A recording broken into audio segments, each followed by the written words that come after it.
Good morning everyone. Today we are going to study about different kind of junctions and their Venn diagrams.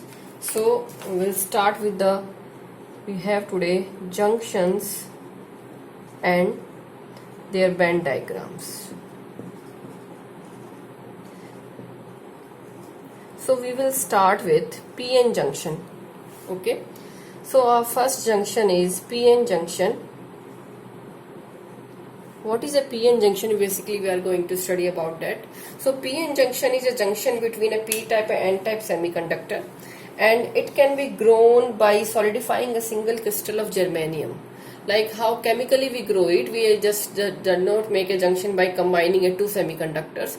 We have to do it chemically. So one of the method is that we take a kind of a pure elemental powder form of germanium and we evaporate it onto some substrate. So like in the initial part of evaporation I add some accepted impurities, and in the later part of evaporation of germanium I add some donor impurities. So in this kind I am getting a semiconductor, germanium semiconductor with the p-type as well as n-type impurities. So this is a junction between the p-type and n-type semiconductor. This is how we can grow a PN junction. So now how a newly formed PN junction will look like? I'm making the diagram for that. This is just a schematic diagram.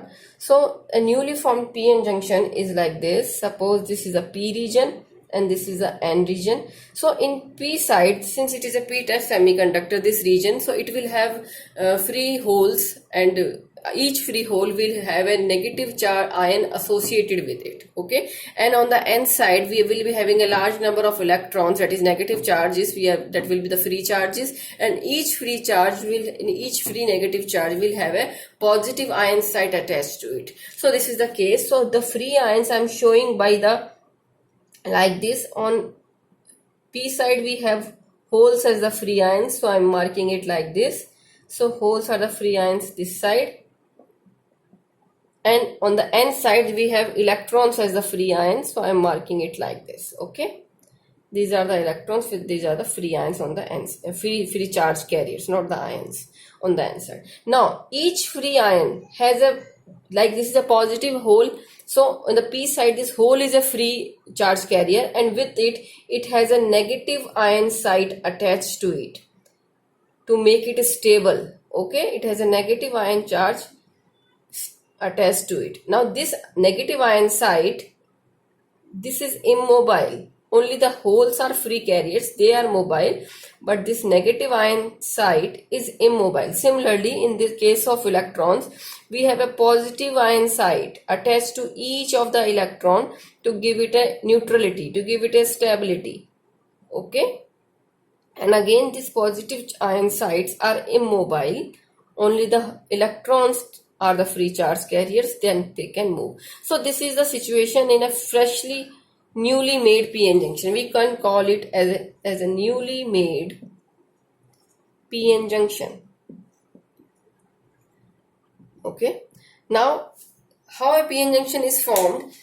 Since on the P side we have large number of holes and on the N side we have large number of electrons, so there is we can say concentration variation. Okay, and whenever there is a concentration variation, diffusion will take place. Diffusion is flow of charge carriers from the higher concentration region to a lower concentration region. So the holes will start moving from a P side to the N side, because holes are in larger concentration here. The holes concentration is negligible or very less on the N side. We don't say that there is no holes present in the N-type semiconductor. Holes are there, but those are only the minority charge carrier. Similarly on the P side also electrons are there, but those are the only in minority. Okay, they are only very few in numbers. So due to the concentration variation on the both sides, the holes will start flowing from the P side to the N side, and the electrons will start flowing from the N side to P side. This is the diffusion process, and during this diffusion process, whenever an electron comes to the P side, it recombines with the hole there and they neutralize. Similarly, when a hole is moving from a P side to N side, it recombines with the electron there and it neutralizes. So there is a region formed over there which we can called the neutral region. We can say that is a neutral region which is devoid of charge carriers, because electrons and holes are recombining, and that's why the particular region is getting devoid. But the associated charge ions remains at their place. when this hole is going towards this side, it is recombining this with this electron, and it is getting lost. But the associated negative and positive ion side remains there only, because they are immobile, they remain there only. So during the junction formation, what we get, when we reach this process continues until equilibrium is reached. Equilibrium means, when equilibrium situation, I will show you.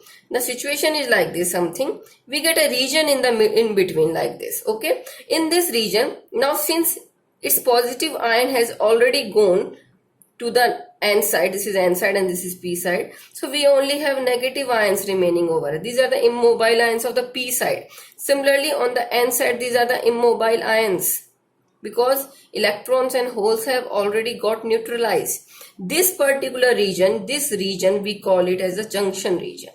Okay, we call it a junction region, and it is devoid of movable charge carriers. It only has ionized ions, and which are immobile. This is the junction region. We can also call it a depletion region. And far away from this junction, this is still a normal p-type semiconductor. This is still a normal p-type semiconductor. Okay, so we will be showing it like this. These are the holes, these are the associated negative ions. Far away from the junction, it is still a p-type semiconductor, and this side is still a n-type semiconductor. So we will be showing it like this. Okay, and the positive ions associated with them are this. Now, when the diffusion is taking place, a situation will come when there will be large number of, this depletion region will increase, means more charge carriers, more of the negative ions will start accumulating here, because their positive holes have already been neutralized by the electrons. So this is how, now instead of this using a dotted line here, I will use a dotted line here. So we can say this is a depletion region now. Now in this region, we can see this side has a large number of negative ions and this side has a large number of positive ions. Now further diffusion of holes from P side to N side will be repelled by these positive ions. A wall of positive ions is there, so no more holes can go to the N side. Similarly, since we have a wall of a negative ions this side, no more electron can come to this side. And this situation, when no more diffusion can take place, we call it as an equilibrium condition. Okay, so when further diffusion stops, we call it as an equilibrium condition. So we can also show this region.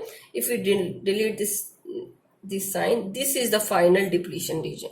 Okay, from this side to this side here now. This is junction region, and I can write it as that this is the equilibrium condition. When further diffusion stops. And further diffusion, why did it stop? It stopped because there was a wall of ions inside the depletion region which repels the further motion of charge carriers. Okay. Now this is how the junction is formed, PN junction is formed. Now we'll go to the energy band diagram. Now in the energy band diagram, let us first draw the energy band diagram of a newly made PN junction. And now we will be understanding this whole thing in the view of that energy band diagram. So this is a p-type, this is a n-type. Okay, p-type will just make a simple energy band diagram. This is your conduction band EC, this is your valence band EV, and the Fermi level lies somewhere over here near the valence band EF. This is a p-type semiconductor. And for an n-type semiconductor, we can write that this is your EC. Suppose this is your EV, and the Fermi level lies somewhere over here, okay, near the conduction band. So this is the case of a p-type and n-type semiconductor. Now when we are forming the junction, what will happen? Since this is a rule, like whichever material has a Fermi level at a higher place. So we can see the Fermi level is at higher position in the n-type semiconductor. So electron will start flowing from the n-type semiconductor to a p-type semiconductor. Or we can say the electron will start moving from this place to this place, and it will fill up the vacant states over here. Whatever the vacant states are lying over here, it will fill up this. So since the Fermi level is at higher position from in the n-type semiconductor, and it is a rule that the electrons start moving from a position of higher Fermi level to a position of lower Fermi level. So electron comes this side. Now, since electrons are moving like this region gets a net positive charge because electrons are going from this place, and since these are going towards the p-type semiconductor, this region gets a net negative charge. So this is the inbuilt electric field that is going on inside the material, inside the junction, and till when it will take place? Till the Fermi levels are aligned. This takes place till the Fermi level is aligned. So at equilibrium the Fermi levels are aligned. So what will take place? The bands will bend in this junction region, and the rule for the bands is that bending goes up in the direction of electric field. Bending goes up in the direction of electric field. This is a rule. Okay. Now how does this rule come? See, the direction of potential is from negative to positive. Okay, so whichever region goes and gets a net negative charge, it goes to a higher potential. It gets a higher potential, and the region which is getting a positive charge goes towards a lower potential. So we can say the region this region is getting the negative charge. So this will go to the higher potential, and so the bands over this side will go up. The whole bands will move slightly up on this side. And since this region is getting a net positive charge, these whole bands will go downwards. Okay, and when this goes downwards, this goes upwards. Simply the rule is followed. The bending goes up. This will be the band formation. It will go like this. Okay, in the direction of electric field. Since the direction of electric field is this, and the bands also goes up like this. So this is the case when the junction is forming, diffusion is taking place. This is the diagram in that case. We can say this is a diagram during diffusion. During diffusion process, this is going on.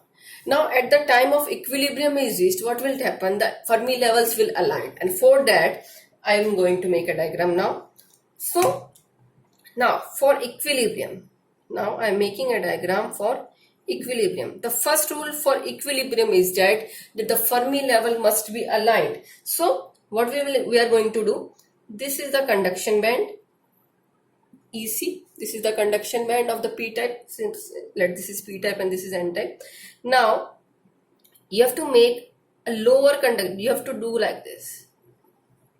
This is the EC of n-type. Because we have said that this get a net negative charge, positive charge, so the bands will go down. So comparative to this EC, the band will go down. Okay. Now the next thing you will draw is to make a Fermi level, and you have to make a Fermi level like this, because the Fermi levels are now aligned at equilibrium position. We write it as EF. Okay. And since in a p-type semiconductor the valence band is near the Fermi level, you will make like this, and it will go like this, and it will go like this. Okay, so this is the EV for p-type, and this is the EV for n-type.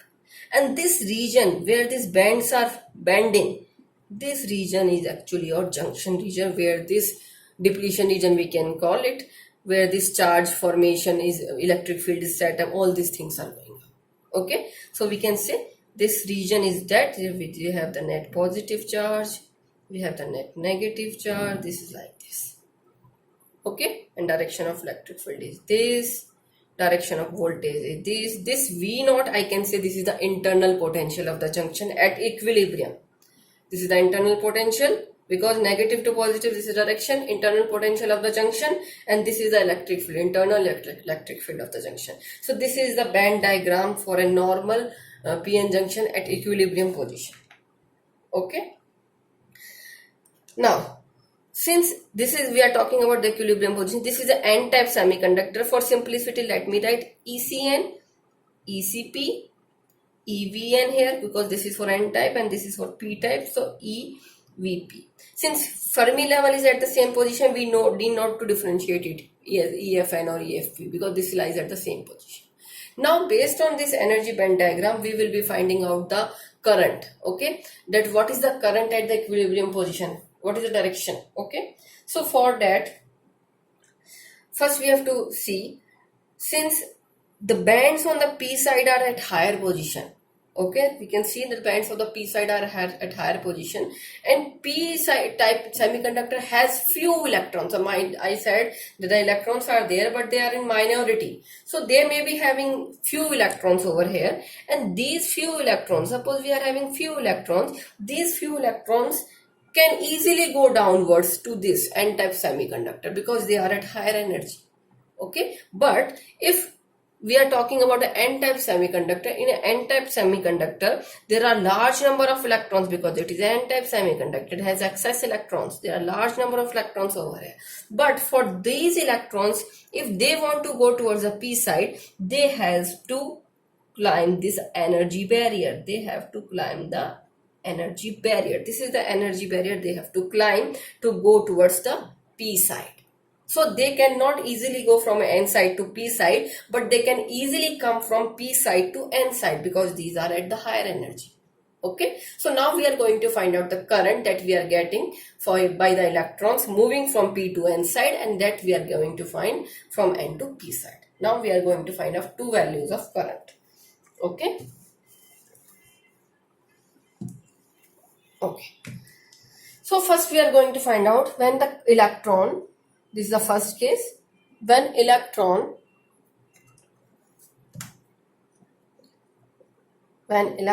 is moving from p to n side. Okay, electron is moving from p to n side. It is going from this side to this side. So when electron is moving from p to n side, it can easily go because it has a higher energy. And then we can say the current, I am writing this current as IEN. It will be proportional to what? It will be proportional to the number of electrons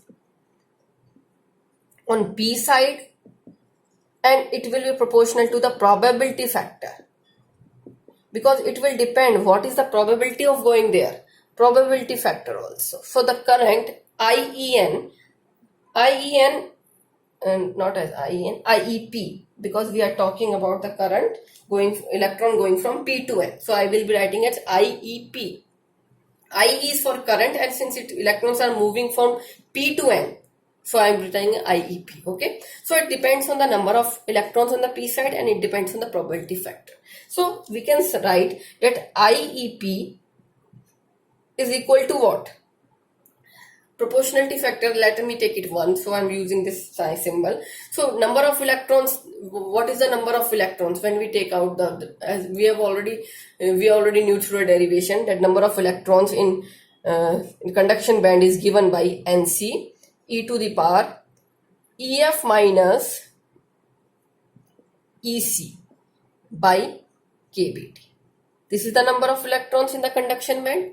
Now since we are talking about the number of electrons on the p side, so I am writing it as EF is at the same position, though I will not change it, but this I will be writing as ECP because I am talking about conduction band of p type semiconductor. Okay, so this is the number of electrons on the p side. I am multiplying it by the probability factor. Probability of going the electrons is very high, so it will be 1 because these are electrons at the higher energy. So probability factor in this case will be 1. This is the value of IEP I am getting. Okay. Now the second case. Second case is when electrons are moving from n to p side. When electrons are moving from n to p side. Now when electrons are moving from n to p side, they have to first overcome the energy barrier. And what is the energy barrier? Energy barrier, we can write it by EVB. This value is EVB because energy is what? It is QV, and Q is electron here. So I am writing EVB, VB for the potential barrier. This barrier it has to overcome. So this is the energy required. We can write it as energy also. Energy equals to EVB. Required is this, and it will be ECP minus ECN. But since my electron is going from the n side to p side, it is coming from n side to p side, I will be writing as it will be ECP minus ECN. No, ECN minus ECP, because electron is going from N side to P side. So it has to overcome this barrier, ECN minus ECP. Okay, it has to overcome this barrier. And when if it has to come from this side to this side, we can reverse it. But that value is 1 because these electrons are at higher energy. So, and when we are talking about in terms of probability, so in terms of probability factor in this case will be e to the power ECN minus ECP divided by kBT, because it also depends on temperature. Okay, this is the probability factor in case of when electron is moving from N to P side. This is the probability factor because it has to overcome this energy barrier. It is going from N to P. That's why we have written ECN first. Okay. Now, and again it also depends on the number of electrons on the N side. Now we will be writing the value of the current. The current that I will be writing now is IEN. And this IEN will be equal to what? This will be equal to number of electrons in the conduction band. Again the formula is same. Number of electrons in conduction band is NC e to the power EF minus ECN. EF minus ECN. Why I am writing EF minus ECN? EF is at the same position and we are talking about now the conduction band of N-type semiconductor. That's why ECN. kBT multiplied by the probability factor, which is this. So multiplying by the probability factor, we are getting this kBT. Okay. Now we have to cancel out the terms that are cancelling out. See, this ECN is cancelling out, e to the power minus ECN, it is e to the power plus ECN. Okay, this is cancelling out. And what is remaining, we can write out. So now I'm deleting this, erasing this one. So I'm getting that IEN equals to NC e to the power EF minus ECP. I'm getting EF minus ECP divided by kBT. Now you compare this equation. This is suppose 1 and this is suppose 2. You compare equation 1 and 2. These are the same equation. So we can say that at equilibrium, no net current flows in the junction region. We can say there is no net current flow at equilibrium since the value is same. So on comparing 1 and 2, we find that the current flowing from P to N is equal to current flowing from N to P. Therefore, no net current flows at equilibrium. This is the conclusion that we draw. There is no net current flows through at the equilibrium. So now we come to the IV characteristic. I am erasing it. In IV characteristic, now since we have a PN junction, if we can do the IV characteristic by biasing. Okay, so first of all let us find out the voltage. I just mentioned that EVB equals to what? It will be your that EC. If in the general terms, if I talk about, it will be ECP minus ECN because P was at a higher energy. ECP minus ECN, and we have reversed it because in the previous discussion because electrons was going from the ECN. But in the normal terms, we have to write it like this because this is at a higher energy. This was the difference. Okay. Now we have to find out this value of VB. So how we will be finding out the value of VB? Let us find the number of electrons. The number of electrons in N-type semiconductor. N-type semiconductor. It is simply given by this. Nn equals to Nc e to the power EF minus ECP. Since we are talking about N, so I will be writing N-type ECN by kBT. Okay. And the number of electrons in P-type semiconductor. In P-type semiconductor, now I will be writing it like this. Np equals to Nc e to the power EF minus ECP by kBT. Okay, this is the number of electrons in a P-type semiconductor. Now, just find out the ratio of Nn by Np. We have to take the ratio, and by taking the ratio, what you will be getting, we get this Nn is this thing, so we will write Nc e to the power Ef minus Ecn by kBt divided by Nc e to the power Ef minus Ecp by kBt. Okay, this NC cancels out, and what you are getting, this EF will also be cancelling out. What you will be getting, you will be getting e to the power Ecp minus Ecn by kBt. Okay, this is what you will be getting on solving out this. So this is what Ecp minus Ecn is EVB. So e to the power EVB by kBt. This is you are getting. Okay, you are getting this thing. Now this is what Nn by Np. Now we have to calculate the VB, so take the log. Taking log, what we can write, log Nn by Np equals to EVB by kBt. And simply now you can find out the value of VB. VB will be what? It will be kBt by E log Nn by Np. So this is the value of the potential barrier that we will be getting in a PN junction. Okay, this is how we will be calculating it. Okay, done. Now let us talk about the biasing. Let's just talk about the biasing.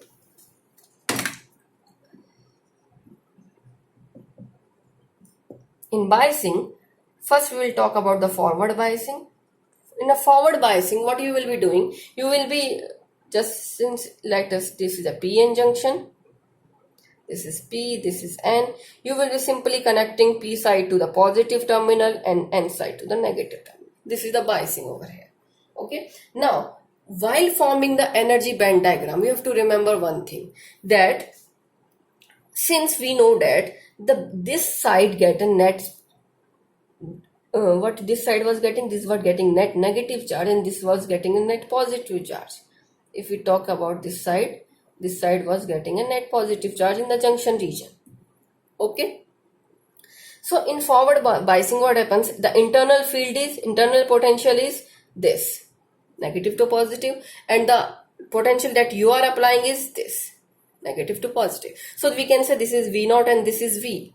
And since these both are opposite to each other, therefore we can say the net potential V dash will be what? It will be V0 minus V. So actually you are reducing the potential of the junction, or we can say the potential is shrinking. That's why we get a large amount of current in the forward biasing.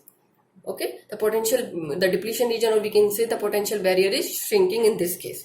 Now since you have connected the P terminal to the positive side and N terminal to a negative side. Since the negative side of the terminal is connected to the N side, therefore the bands on the N side will go up and bands on the P side will go down, because you have connected it to the positive terminal. So what will happen if we talk about the bands?